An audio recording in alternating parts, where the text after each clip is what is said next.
아주 총명하고 영리한 여자아이가 있었습니다. 근데 이 아이는 몸이 약해서 체육 시간이 되면 늘 뒤처졌어요. 성욕은 있어서 잘하고 싶은데 해도 안 되니까 체육 시간이 늘 괴롭고 힘들었습니다.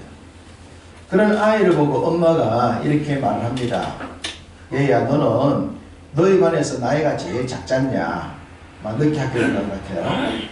너희 반에서 네가 제일 작으니까 제일 못하는 건 당연해. 그러니까 못하는 것 때문에 스트레스를 받지 마. 그리고 너보다 잘하는 모든 사람들을 다 이기려고 하지 마. 그러지 말고 달리기를 하게 되면 바로 네 앞에 있는 한 아이만 잡겠다라는 생각을 하면 돼 라고 얘기를 했습니다. 아이가 엄마의 말을 듣고 보니 그런 겁니다. 다른 친구들보다 약하지. 또 굳이 1등을 하지 않아도 되는데 제일 잘하고 싶은 마음이 있으니까 힘들다는 걸 인정하고 그때부터는 전략을 바꿨습니다. 앞에 있는 한 명만 잡겠다. 그런 생각으로 달리기를 했습니다. 그렇게 달리다 보니 얼마 되지 않아서 바로 앞에 달리는 한 친구를 따라내게 된 겁니다. 이제 꼴찌가 아닌 거예요. 얼마나 기분이 좋았겠습니까? 자신감이 생긴 겁니다. 그래서 또 자기 앞에 있는 한 명을 따라잡겠다는 생각을 가지고 달렸고, 그렇게 달리다 보니 학기가 끝나기 전에 중간쯤 달리게 되었습니다. 자신감이 붙은 거예요. 아, 이렇게 하면 되는구나. 처음부터 너무 잘하려고 하지 말고 하나씩만 따라가도 충분할 수 있겠다라는 생각을 아이가 하게 됩니다. 그리고 이 아이가 이런 경험을 통해서 이것을 공부에 적용을 해도 되겠다라는 생각을 하게 되죠. 공부도 처음부터 잘하려고 하지 말고 한 걸음씩 한 걸음씩 가면 되겠다라는 생각에서 앞선 한 사람 따라잡기 원리를 적용을 하게 됩니다. 그렇게 공부에 적용을 해서 열심히 공부를 하다 보니까 베이징 대학에 입학을 하게 됩니다. 베이징 대학 입학을 하고 난 뒤에 대학생활 4년 동안 열심히 공부를 하면서 자기 앞서 달리는 친구들을 한 명씩 한 명씩 따라내는 공부를 한 결과 4년 뒤에는 하버드 대학에 전액 장학생으로 합격을 하게 되십니다. 하버드 대학에 들어가서 공부를 열심히 했고 또 석사와 박사까지 받게 됩니다. 박사 공부를 하면서 하버드 대학 대학원에 진학을 했는데 또 대학원에서도 열심히 달렸습니다. 그랬더니 그 대학원에서 학생회장에 당선이 되었습니다. 하버드 역사 370년 만에 이 중국인 학생이 대학원 학생회장에 오른 최초의 사람이 된 겁니다. 주청이라는 여자아이에 대한 이야기입니다. 하버드 대학의 370년 역사의 대학원에 첫 번째 기록을 남긴 이 아이는 운동을 잘 못해서 스트레스 받았던 아이인데 자기 앞에 있는 한 사람을 따라내겠다라는 목표를 가지고 달리했던 그것을 자신의 삶에 적용함으로 하버드 역사와 중국 역사에 새로운 기록을 남긴 사람이 되었다라고 말합니다. 2021년도 열심히 우리 살아왔지 않습니까? 이제 한 해의 마지막 주일입니다. 여러분, 지난 한 해를 되돌아보면서 이루신 것도 있고 또 이루지 못한 것도 있을 겁니다. 걱정하지 않으셔도 됩니다. 우리 인생이 다하는 날까지 목표를 향하여 한 걸음 한 걸음 달려가면 됩니다. 로마는 하루아침에 이루어지지 않았다 얘기를 하지 않습니까? 천리길도 한 걸음부터다. 어떤 것이든 간에 욕심을 많이 내지 마십시오. 한 걸음 한 걸음 하나하나 해결하다 보면 큰 문제도 해결될 줄로 믿습니다. 새해 계획도 거창하게 세우든 많이 세우든 상관없습니다. 그것을 위해 한 걸음 한 걸음 하나하나 나아가신다면 여러분의 삶에 이루고 싶은 목표들이 하나씩 이루어질 줄로 믿습니다. 여러분 현재 믿음 생활이 즐거우십니까? 마음에 손을 올리고 스스로에게 질문을 하고 답을 해보십시오. 나는 믿음 생활을 즐겁게 하고 있는가? 즐거우셨으면 좋겠습니다. 우리가 살아가면서 즐겁게 신나게 기쁘게 해야 될 것들이 많습니다. 가령 직장생활 생각해 봅시다. 직장생활이 즐거운가? 직장생활이 즐거워야 합니다. 왜냐 그러면 직장이 있고 일할 건강이 있고 또 일을 하면 월급이 나오지 않습니까? 얼마나 좋아요. 그렇게 월급이 나오면 내가 또 가정을 꾸리거나 내가 하고 싶은 것들을 할 수가 있으니 직장생활이 즐거워야 하는 겁니다. 우리 주위를 돌아보면 직장생활을 하고 싶은데 하지 못하는 사람들이 의외로 많습니다. 그리고 나보다 훨씬 적은, 나보다 못한 대우를 받으면서도 직장생활 사람이 있어요. 또한 그렇게 못한 대우를 받는 곳에도 들어가지 못하는 사람들까지 있단 말입니다. 그런 사람을 생각해 본다면 나의 직장생활은 건강이 있고 일터가 있고 또 이 회사가 일을 하는 만큼 월급을 준단 말이에요. 부도 안 내고. 이것만 해도 감사하지 않는가. 직장생활하고 있는 사람들의 만족도를 조사해보면 다 다릅니다. 뭐 대기업이나 중소기업 여러 가지 사람들마다 있는 곳마다 다 만족도가 다를 거예요. 왜 만족도가 다른가? 다를 수밖에 없는 겁니다. 사람이 다르니 다를 수밖에 없다. 그런데 이 직장생활 할 때 그 만족도를 높이 생각하는 사람은 그 직장의 모든 상황을 좋게 받아들일 때예요. 말씀드렸듯이 나 건강하고 일할 장소 있고 일하는 월급 주고 또 앞으로 이 회사가 망하지 않을 것 같으니까 내가 계속 다닐 수가 있겠고 여기다 초점을 맞추면 직장생활이 즐거울 수 있겠죠. 기쁠 수 있잖아요. 그런데 내가 원하는 만큼 못 받는다. 내가 가지고 있고 받고 있는 것이 아니라 가지고 있지 않은 것에 초점을 맞추면 직장생활이 힘들어집니다. 가령 이럴 수 있죠. 내가 일하는 만큼 대우를 못 받는 것 같아. 내가 연봉 5,000원 받아야 되는데 이 3,000, 이 회사 왜 이러는 거야? 나보다 일도 열심히 안 하는 사람이 월급을 더 많이 가져가는 것 같아. 불평인 거죠. 왜 다른 사람은 진급을 시키는데 난 진급을 안 시켜줘? 또 불만이 될 수 있겠죠. 이 직장의 만족도를 따질 때에 내가 가지고 있는 것에 초점을 맞추어서 이것에 감사하면 직장인 생활이 즐거울 수 있는데 갖고 있지 않은 것을 바라보기 시작하면 이것이 불평이 될 수밖에 없는 거예요. 당연히 그럴 수밖에 없지 않습니까? 지극히 당연한 것입니다.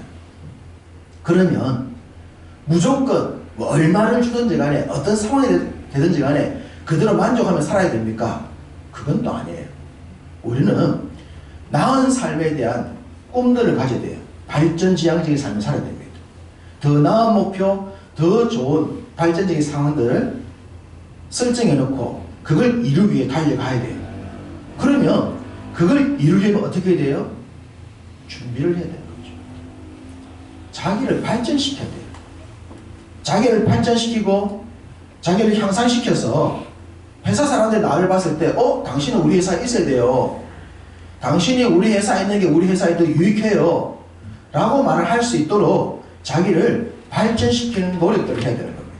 그러기 위해서는 자기 분야의 전문가가 되어야 되고 더 넓은 분야의 공부를 해야 돼요. 그리고 책을 또 많이 봐야 돼요. 학식을 넓혀야 돼요. 사람과 대화를 주고받았을 때 이 친구가 깊네, 넓네, 높네, 야, 이 친구 다른데? 그런 생각을 하게 만들어야 내가 더 나은 목표를 이룰 수 있는 겁니다.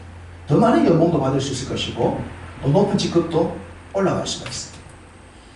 제 큰형님 얘기인데 제 큰형님은 불신자입니다. 아직까지 불신자라서 기도 제목입니다만 저희 집안 아버님이 사업을 망하고 난 뒤에 어렵게 겨우겨우 고등학교를 졸업을 했어요. 대학도 못 들어갔어요.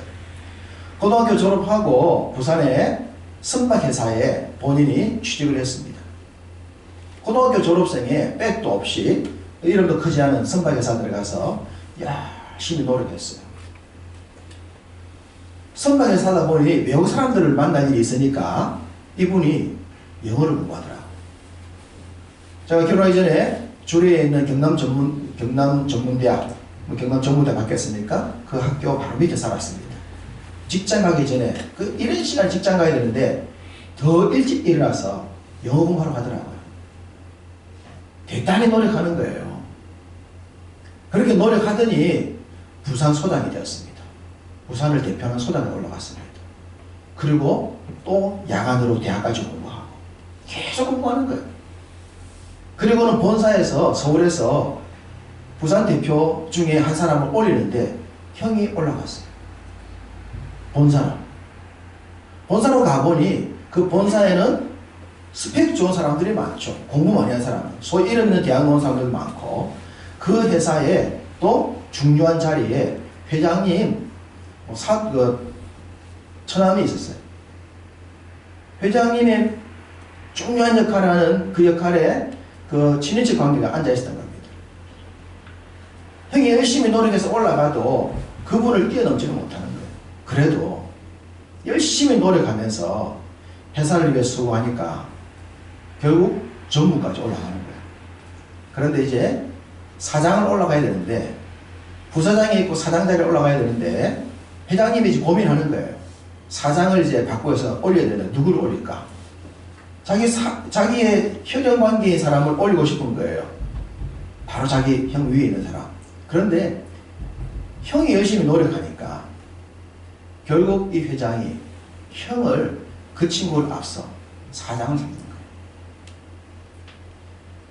대학도 나오지 아니한, 고등학교도 정말 부산에서, 우리나라에서 말하면 그런 학교 있을 싶어 할 정도로 정말 하팔이 겨우 고등학교. 그 고등학교 나와서 말단으로 들어갔는데 서울 본사에 사장까지 지내고 70까지 직장생활 잘하고 대우 엄청 받고 졸업을 했습니다.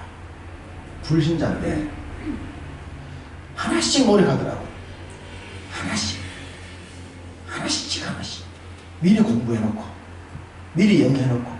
그래서 바이어들을 만나서 대화하는데 형을 항상 데리고 다니는 거예요. 높은 강부들도 언어가 안 되니까 형을 데리고 다니는 거예요. 형이 강부들과 대화하다 보니까 외국에 나가서 사업 딸 때 항상 형이 나가는 거예요. 나중에 그 형이 사장까지 하는 거예요. 자기 준비를 하고, 자기 노력하고, 내가 꿈을 이루겠다, 내가 연봉을 많이 받겠다, 내가 더 잘하고 싶다 한다면 목표를 하나 정해야 됩니다. 그 목표를 하나씩 밟아내야 돼요. 그렇게 해서 그 자리에 누군가를 시키려고 그러는데 누구를 시키지? 그럴 때 이 친구 언어가 되네? 이 친구 공부를 많이 했네? 이 친구 대화의 폭이 넓네? 이 친구는 인문학적인 소양이 되게 깊네? 대화를 해보니까 빨리 들어가는데? 그건 준비된 자만 누릴 수가 있는 거예요. 그래서 우리가 하나의 목표를 이루고 깊은 삶을 살기 위해서는 더 나은 삶을 향한 목표를 가지고 있어야 됩니다. 근데 목표만 갖는 것이 아니라 그 목표를 이루기 위해서는 자기 노력을 해야 한다. 그것이 나은 삶으로 발전할 수가 있는 겁니다. 자, 그러면 믿음 생활도 똑같습니다. 믿음 생활이 즐거워야 됩니다. 믿음 생활이 기뻐야 됩니다. 그러려면 믿음 생활 하고 있는 지금 가지고 있는 것이 좋아야 돼요. 지금 예배 생활이 즐거워야 되고, 지금 내가 교회 오는 게 좋아야 되는 거예요. 우리 교회는 오고 싶어도 못 오는 분이 계십니다. 이순혜 교사님 어머니는 건강이 안 좋아서 못 오시고, 양명수 집사님은 병원에서 못 내보내서 못 오는 거예요. 집안에 반대가 있어서 못 올 수도 있겠죠. 오고 싶어도 못 올 사람이 있는데, 내가 오고 싶어서 지금 올 수 있고 올 수 있는 건강이 있는 것, 이것이 여러분 감사하지 않습니까? 내가 할 수 있는 것이 감사하는 생각을 할 줄 알아야 돼요. 그러면 이 감사가 나를 더 기쁘게 만들어가는 거죠. 즐겁게 만들어가는 거예요. 많은 헌금을 하지 않더라도 적은 헌금이라도 할 수 있는 믿음이 생기고, 또 적은 헌금할 수 있는 생활비가 있다는 게 감사하지 않습니까? 그것에 만족하고 그것을 즐겨야 하면 내 믿음 생활과 내 신앙 생활은 기쁘게끔 되어져 있습니다. 자, 오늘 본문 시편 37편 4절을 보시면 여호와를 기뻐하라, 여호와를 기뻐하라고 했습니다. 하나님을 기뻐해야 됩니다. 하나님을 기뻐하려면 내가 기뻐해야 됩니다. 하나님을 기뻐하면 내가 기쁘게 되어져 있어요. 하나님을 만나면 내 삶이 기쁘게 되어져 있단 말입니다. 기쁜 게 있는 것을 보면 기뻐집니다. 없는 걸 보면은 스트레스가 쌓이는 거예요. 직장 생활도 마찬가지듯이 나보다 더 월급, 나보다 일 적게 하면서 월급 많이 가지는 사람이 원수처럼 보이지 않습니까? 나를 힘들게 하는 사람이 진급하면 얼마나 열받습니까? 그거 보지 말고 내가 누리고 있는 것, 내가 갖고 있는 것, 그것을 즐겨야 된다는 거예요. 믿음 생활도 마찬가지예요. 나에게 지금 주어진 이것을 감사히 생각하면 내 믿음 생활이 좋을 수밖에 없는 겁니다. 대학에 들어가기 위해서 고등학교 때까지 열심히 공부를 했습니다. 대학 들어갔습니다. 그러면 대학 생활을 즐겨야 되는 거예요. 그럼 직장 들어가려고 얼마나 노력해서 직장 들어갔습니까? 그럼 직장 생활을 즐겨야 되는 거예요. 결혼을 하기 위해서 열심히 노력해가지고 결혼을 했어요. 결혼을 했으면 결혼 생활을 즐겨야 하는 겁니다. 자, 다르게 봅시다. 대학에 열심히 들어가려고 공부해서 대학 들어갔는데 대학이 원하는 만큼 즐겁고 좋습니까? 대학 들어가 보면 뭐 이러려고 대학 들어왔어? 직장생활 열심히 해서 직장 들어가 보니까 직장생활이 즐거워요? 때려칠까 말까. 때려칠까 말까. 저희 큰형이 자기가 일하는 만큼 회사가 돈을 너무 많이 가지 않는 걸 보이는가 봐요. 자기가 직접 바이어 만나가지고 돈을 가져오니까 회사에 막대한 수익을 갖다 줬거든요. 그래서 형이 사업을 하겠다고 했어요. 자기가 직접 바이어 뛰면 돈을 자기가 벌 수 있겠다 싶어서 내가 사업하겠다. 형수가 뜯어말리는 거예요. 당신은 안 된다. 당신의 성품상 안 된다. 기질상 안 된다. 그냥 월급쟁이였어요. 저희 형수가 끝까지 말렸습니다. 그래서 졸업할 때 회사로부터 많은 걸 받고 나왔어요. 직장생활 원하는 만큼 좋으냐? 그만두고 싶은 게 뭐 누구나 직장생활 아닙니까?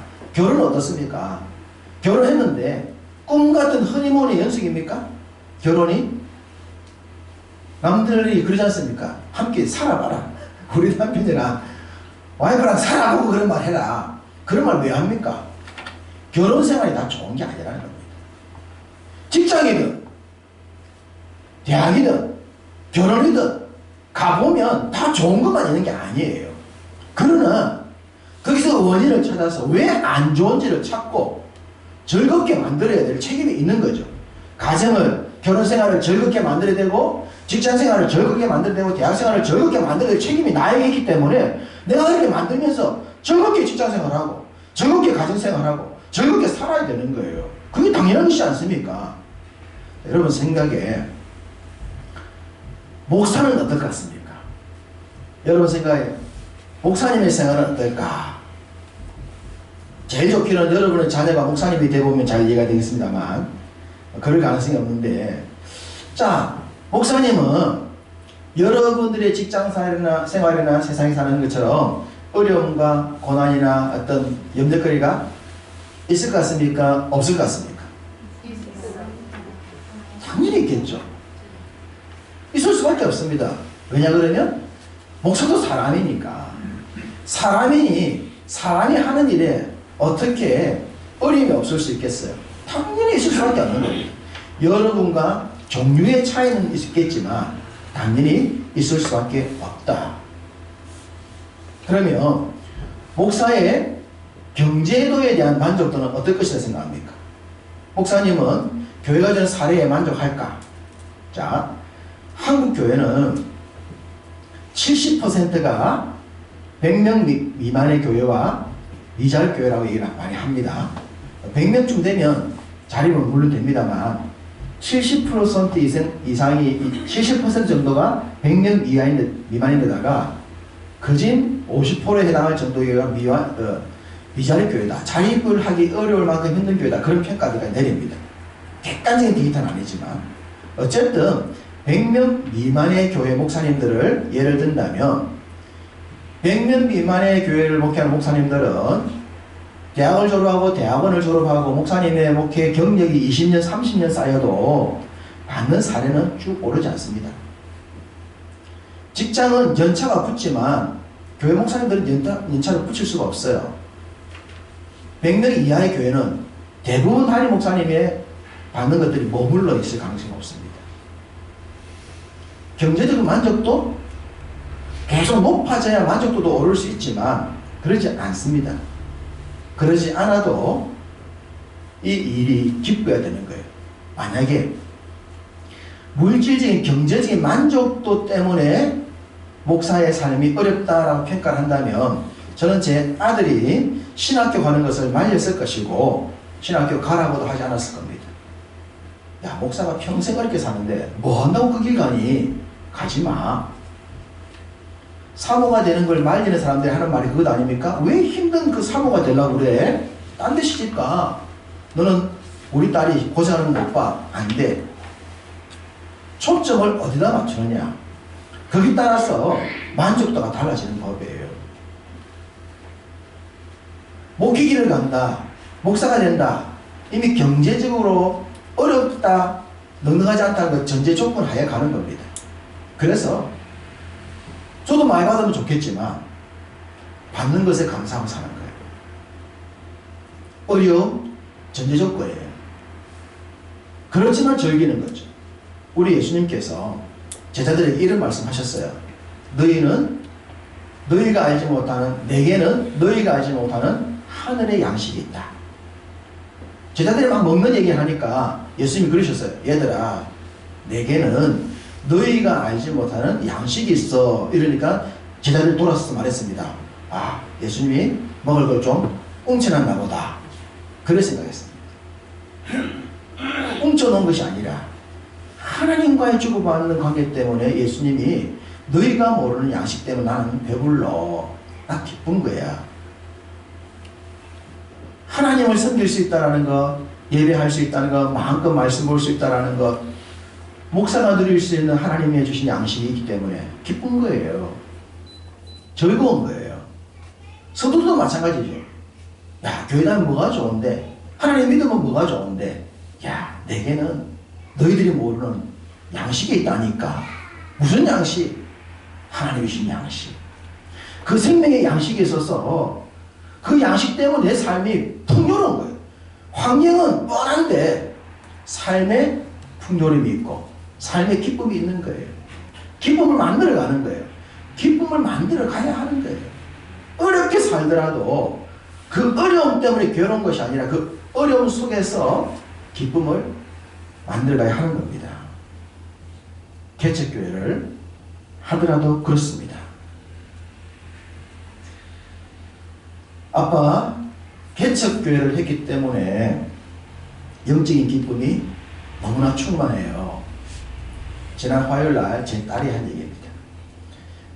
지난 화요일 식탁에 앉아서 대화를 나누는데 그러는 거예요. 아빠, 개척교회를 했기 때문에 참 누리는 평강이 커요. 우리 교회가 어쨌든 현재 영적으로 지향점이 같지 않습니까? 우리가 우간다를 섬기고 선교를 하는 이런 마음들이 모여져 있잖아요. 마음을 같이 해서 그렇게 가니까 너무 좋다. 교회를 세우는 모습을 보고 우리 딸과 사이가 하나님의 은혜로 갑자기 사업을 하게 됐는데 아무것도 가진 돈 없이 사업을 해야 하기 때문에 누군가 조금 빌려준 돈을 가지고 시작하면서 제 카드나 제 보험이나 대출할 수 있는 것 총동원했습니다. 총동원해가지고 이 사업을 시작하게 된 거예요. 그런데 그렇게 빚으로 대출로 시작할 때에 그 빚을 내가지고 제일 먼저 우간다 애들이 교회를 세우지 않습니까? 빚으로 세운 교회였습니다. 여러분들이 교회 세우는 게 너무 부럽고 좋아가지고 이 아이들도 사업할 때 전부 빚으로 시작하면서도 또 빚 내가지고 교회 하나 세우고 시작했어요. 그렇게 같은 곳을 바라보고 달려갈 수 있는 교회라서 우리가 숫자는 적지만 그런 마음을 함께 가지고 있으니까 너무 좋아요. 그리고 또 자기는 자기를 통해 다른 사람을 섬길 수 있는 기회를 가진 게 너무 좋다고. 돈을 많이 벌고 싶은 목표가 아니라 많은 사람을 더 도와주고 싶다. 자기를 통해서 사람들을 도울 수 있는 그런 열매를 누렸으면 좋겠다. 그래서 제가 그래, 네가 가지라는 게 적더라도 네가 사람들한테 베풀 수 있으면 베풀라. 대신에 그 남편이 돈 많이 벌어 해라. 남편이 돈 벌어서 가져오고 니는 사업할 때 사람들만 섬길 수 있는 사업자만 돼도 된다. 그런 얘기를 주고받으면서 개척을 했기 때문에 아빠가 작은 교회를 하고 뭐 이런 것 때문에 힘든 것이 아니라 아빠 개척을 했기 때문에 우리가 영적으로 마음이 같고 그래서 한 곳을 향해 달려갈 수가 있고 그런 마음을 가지고 있으니까 너무 좋아요. 그게 너무 기쁜 거예요. 저도 개척교회를 하고 있기 때문에 비록 모든 환경이 기존 교회보다 열악하고 좋지 못한 것도 있다 하더라도 그거와 비교할 수 없는 누리는 기쁨이 얼마나 많은지 몰라요. 너무너무 감사해요. 우리도 되돌아오면서 지난 한 해를 생각해 보면 여러분과 함께 왔다는 것이 너무너무 감사하고 또 앞으로 함께 간다는 것이 너무너무 행복한 겁니다. 주님이 그렇게 말씀하신 거예요. 다른 데 보지 말고 있는 것에 기뻐하라. 하나님이 주신 양식, 그 양식이 있으면 기뻐할 수 있습니다. 또한 4절을 보시면 너희의 마음의 소원을 이룬다 라고 하셨습니다. 마음의 소원을 이룬다. 여러분, 소원의 성취가 어디서부터 출발합니까? 하나님을 기뻐하면서 출발합니다. 하나님이 기쁘면 마음이 자꾸 이루어져요. 이루어진 게 보이는 거예요. 하나님을 기뻐해야 돼요. 물론 하나님을 기뻐하지 않아도 세상의 소원이 성취가 되기도 합니다. 그러나 세상의 소원은 물질적인 것이고 육적인 것이고 인간적인 것이에요. 그런 것이 주는 소원 성취는 기쁨이 유익이 조금이에요. 크지 않아요. 그런데 하나님을 기뻐하면서 이루는 것들은 기쁨이 너무너무 커요. 감당할 수 없어요. 커요. 정말 웃음이 나올 정도로 호탕하게 웃고 싶을 정도로 내 삶 가운데 기쁨이 넘치게 되어져 있는 겁니다. 하나님을 기뻐하면 소원이 성취가 되고 소원이 성취되면 기쁨은 더 커지게 됩니다. 5절은 너의 길을 여호와께 맡기라. 그를 의지하라 라고 얘기를 했습니다.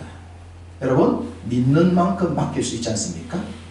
은행을 믿으면 돈을 맡길 수가 있습니다. 경찰을 믿으면 안전을 맡길 수가 있지 않습니까? 믿는 만큼 맡기는 거예요. 믿는 만큼, 믿어지는 만큼 맡길 수가 있죠. 하나님이 믿어지면 하나님께 나를 맡길 수가 있어요. 맡기는 만큼, 믿어지는 만큼 맡기는 겁니다. 6절을 보시면 맡긴 자들 향한 하나님의 약속이 나와 있습니다. 너의 의를 빛같이 나타내시며 너 공의를 정오의 빛같이 하시리로다. 여러분, 깜깜한 밤을 밝히는 달은 스스로 빛을 내지 못해요. 그런데 이 달은 낮에 햇빛을 받았다가 밤이 되면 그 햇빛을 반사시키는 거예요. 그 반사시키는 것만 가지고도 어둠을 밝힐 수가 있단 말입니다. 우리는 빛난 존재가 아니라 하더라도 내가 하나님을 믿고 의지하면 하나님이 우리를 빛나게 하겠다라고 말씀하시는 거예요. 나는 빛낸 거 없는데요. 그래도 하나님이 나를 빛나게 하는 거예요. 왜? 내가 하나님을 믿고 의지하니까 하나님이 나의 삶을 빛으로 만드시는 거예요. 그 빛은 다른 사람을 밝힐 수가 있지 않습니까? 세상을 밝힐 수 있지 않습니까? 내 삶을 통해 다른 사람들이 유익을 누리게 되는 겁니다. 하나님이 그런 약속을 주신 거예요. 내가 하나님을 기뻐하고 하나님을 의뢰하고 신뢰하면 나의 삶도 빛나겠지만 나 때문에 내 주변의 사람들까지 도움을 받을 수 있는 약속을 하나님이 하고 계시지 않습니까? 그러니 하나님을 믿고 의지해야 하는 겁니다. 믿는 만큼 맡길 수 있으니 그만큼 믿어지는 은혜가 얼마나 큰 줄 몰라요. 하나님이 믿어지면 내 인생을 맡길 수가 있죠. 하나님이 믿어지면 우리 자녀를 맡길 수가 있어요. 하나님이 믿어지면 재물도 맡길 수가 있어요. 하나님 책임져 주세요. 맡기는 겁니다. 서두에 말씀드렸듯이 이 빚쟁이가 돈 없다, 못 갚는다, 알아서 해라. 그러면 빚쟁이가 그 말을, 돈 빌린 사람이 그 말을 듣고는 돈을 받아야 되는데 어떡하지? 고민을 하듯이 우리가 하나님을 믿고 하나님께 나를 맡기면 그때부터 고민은 누가 합니까? 하나님 하시는 거예요. 여러분, 여러분을 위해 하나님을 고민하게 만드시기 바랍니다. 여러분이 하나님을 믿고 맡겨버리면 하나님이 아시잖아요. 전혀 수 없으면서 나한테 지금 이렇게 맡겨놓네. 이거 참 큰일이네. 내가 해줘야지. 쟤 이거밖에 없는데, 이거 다 나한테 맡겼는데 내가 책임져줘야지. 믿는 만큼 맡기게 되면 하나님이 그걸 보시고 갚아주십니다. 그래서 5절에 뭐라 말합니까? 우리가 믿고 맡기면, 믿고 맡기고 의지하는 만큼 하면 하나님께서 이루십니다. 하나님께서 이루신다. 그분이 고민하는 거예요. 그분이 염려하는 거예요. 얘가 다 맡겼으니 내가 책임져 줘야지. 은행에 맡기면 이자를 쳐주듯이 하나님께 맡기면 하나님께서 내 인생에 영육간에 필요한 것들을 채워주시는 겁니다. 약속이잖아요. 이루신다. 이 말씀이 믿어질 때 하나님께 맡길 수 있고, 맡기는 만큼 주가 갚으심을 받을 수 있을 줄 믿습니다. 히브리서 11장에는 믿음의 장이라는 별명을 가지고 믿음의 사람들에 대한 기록이 많지 않습니까? 히브리서 11장에 나오는 그 믿음의 사람들의 많은 내용을 기록하면서 결론이 뭡니까? 믿음의 사람들을 성경이 얘기하면서 무슨 결론을 하고 싶은 겁니까? 그들 중에 순교를 당한 사람도 있고 버림당한 사람도 있고 처참하게 외면당한 사람들도 있지 않습니까? 그 허다한 무리들이 믿음으로 살았는데 그 믿음으로 살았더니 결과가 뭐냐? 하늘의 별과 같이 빛나고 밤하늘의 별처럼 빛난다.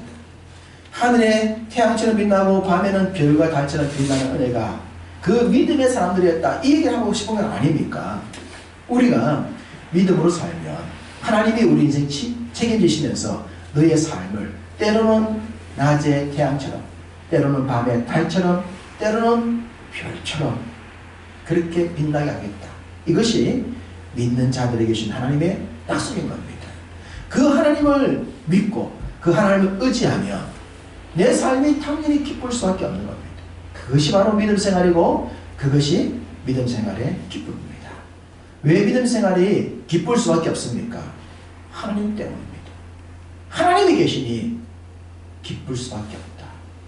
그 기쁨이 있으니 주가 좋고 주를 믿을 수 있고 주를 의지할 수 있고 맡길 수 있고 그럴 때는 또 주님이 주시는 은혜가 있고 그걸 누릴 수가 있어서 내 삶이 더 풍요로워지고 내 삶에 주가 베푸시는 은혜가 있어서 태양처럼 달처럼 별처럼 빛남이 있으니 나의 삶도 좋고 또 나와 함께 사람의 삶에도 좋음을 줄 수가 있는 겁니다. 한 해를 보내고 새해를 맞는 이때 다시 한번 생각해 봅시다. 기쁘게 믿음 생활하고 있는가? 기쁘게 해야 됩니다. 기뻐야 됩니다. 직장생활을 기쁘게 해야 되고 결혼생활을 기쁘게 해야 되고 대학생활을 기쁘게 해야 되듯이 신앙생활도 기쁘게 해야 됩니다. 기쁨을 찾아야 됩니다. 주신 것을 누려야 됩니다. 그럴 때에 우리 삶의 근심 걱정은 물러가게 될 것이고 내가 알지 못했던 더 놀라운 주의 은혜가 밀려올 줄로 믿습니다. 새로운 해 주를 기뻐함으로 주로 인하여 더 좋은 일들이 더 기뻐하는 일들이 여러분 삶에 충만하시기를 주님의 이름으로 축복합니다.